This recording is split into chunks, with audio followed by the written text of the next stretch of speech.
Hi guys, habang tinitingnan ko yung ating page ay hindi ko napansin na halos 250 plus followers na tayo. Dati kasi tinitingnan ko to, wala pa talaga, as in zero talaga yung followers ko, pero eto na ngayon.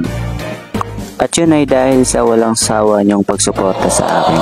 Kaya naman ngayon gusto kong i-appreciate yung mga nanguna sa pag-i-engage sa mga video ko.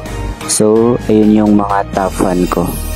Para malaman kung top fan ko ba kayo, ilalagay ko sa screen. Ayan. Tsaka ayan.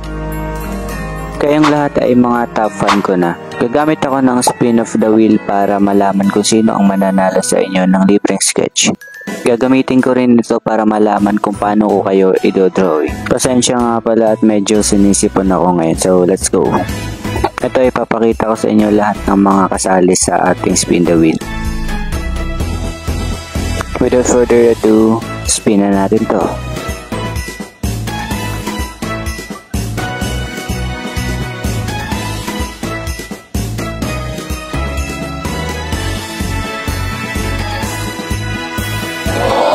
Ayan, congrats kay Ma'am Shana Patillo. At syempre, papaikutin din natin to para malaman kung anong method ang gagamitin ko para i-drawing si Ma'am Shana.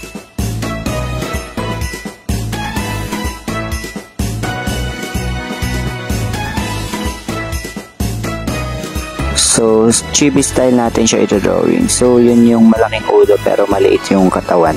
Makita nyo na lang mamaya.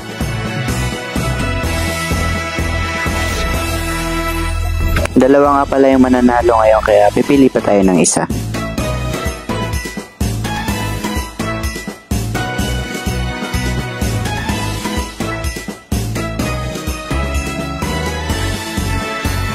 Congrats Sir Joel Paramo.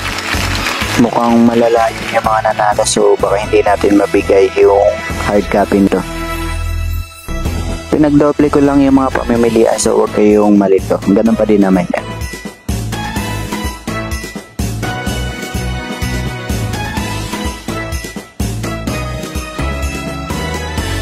Yun, at hatching yung gagamitin natin sa pag-drawing kay Sir Joel. So simulan na natin to.